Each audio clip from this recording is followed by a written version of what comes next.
Bonsoir, bonsoir, chers téléspectateurs de Kivu Alert 24. Aujourd'hui, nous sommes le 13 juin 2026. Nous souhaitons bon week-end à tout le monde.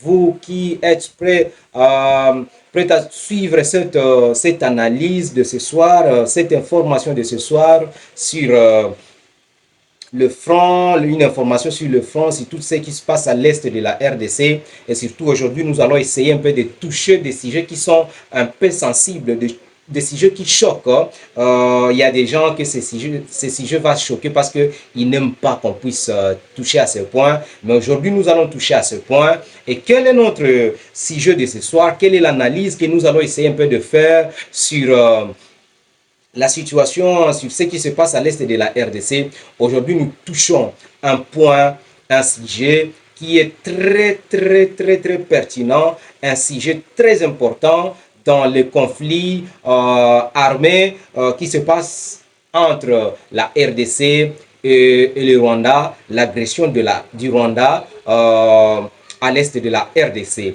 Qu'est-ce que nous allons débattre, sur quel sujet nous allons débattre ce soir? Nous allons parler de Minembwe et Rubaya, deux zones stratégiques dans cette guerre. Qu'est-ce que nous allons dire? Il suffit qu'une zone tombe dans ces deux zones et c'est fini, la guerre est finie. Quelqu'un va dire, comment est-ce possible? Comment si Rubaya, comment si Minembwe est tombé?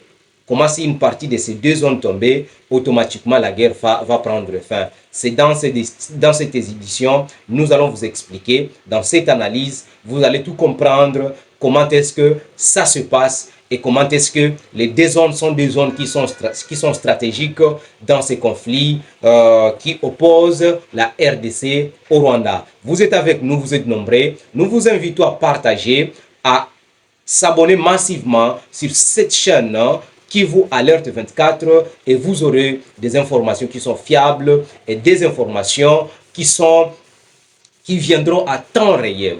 Nous débutons notre analyse de ce soir et nous allons vous expliquer. Depuis que cette guerre a commencé, vous allez comprendre et vous voyez comme nous qu'il y a deux parties où il y a des intenses combats de temps en temps. Il y a des intenses combats de temps en temps. Quelles sont les deux parties? Il y a Minembwe, il y a Rubaya. Minembwe est fortement protégé par les Rwandais. Vous allez comprendre que des fois, de temps en temps, il y a des bombardements à l'aérodrome de Minembwe. Quand il y a ravitaillement, le FARDC frappe, mais les Rwandais ne se fatiguent pas. Ils cherchent toujours à déployer, même s'il n'y a pas chemin, ils cherchent toujours, même dans les difficultés, de déployer des forces pour protéger Minembwe. Même chose aussi à Rubaya. Il fait tout pour ne pas céder Rubaya. Vous avez tous vu des rapports, comment est-ce que Global Witness, des rapports qu'ils ont donnés sur Rubaya, comment est-ce que le Rwanda est en train de sponsoriser la mafia. Donc c'est le Rwanda qui est au centre de vols.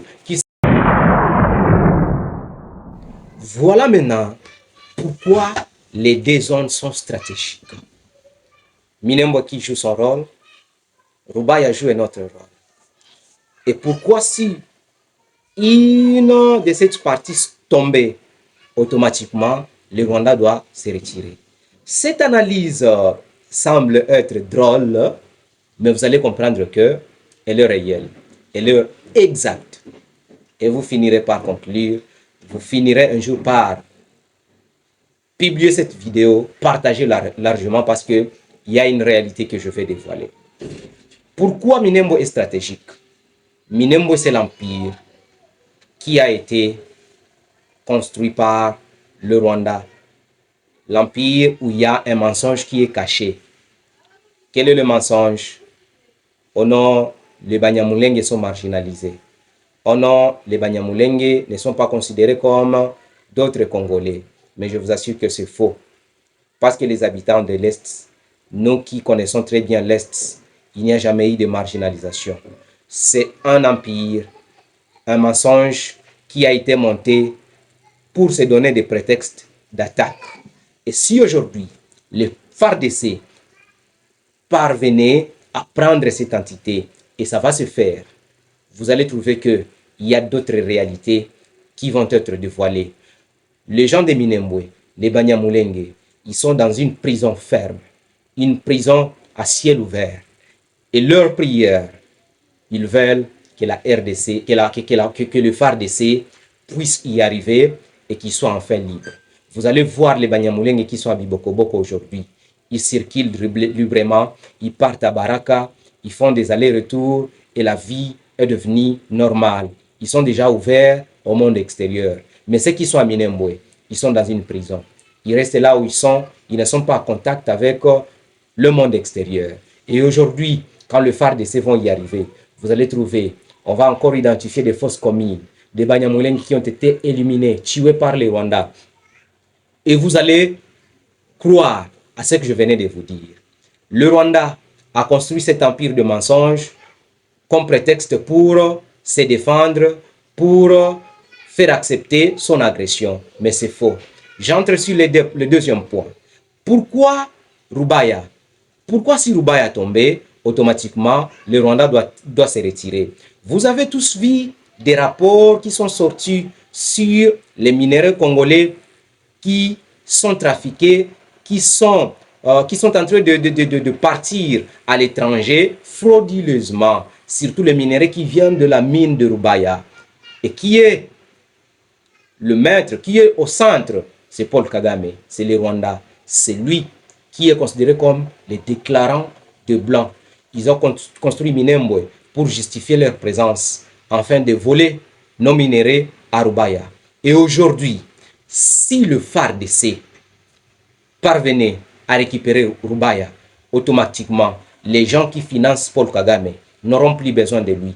Il sera lâché et automatiquement, il doit retourner chez lui. Parce que pourquoi il va être, pourquoi il restera encore en RDC pendant que la plus grande mine qu'il voulait n'est plus dans ses mains? Automatiquement, il doit retourner et il va abandonner les gens qui viennent défendre. Vous avez tous vu, quand il s'appelle le défenseur des Banyamulenge, mais quand il y a une petite maladie, Ebola, vous avez vu, il a vite fermé ses frontières. C'est celui qui s'appelle défenseur, c'est faux.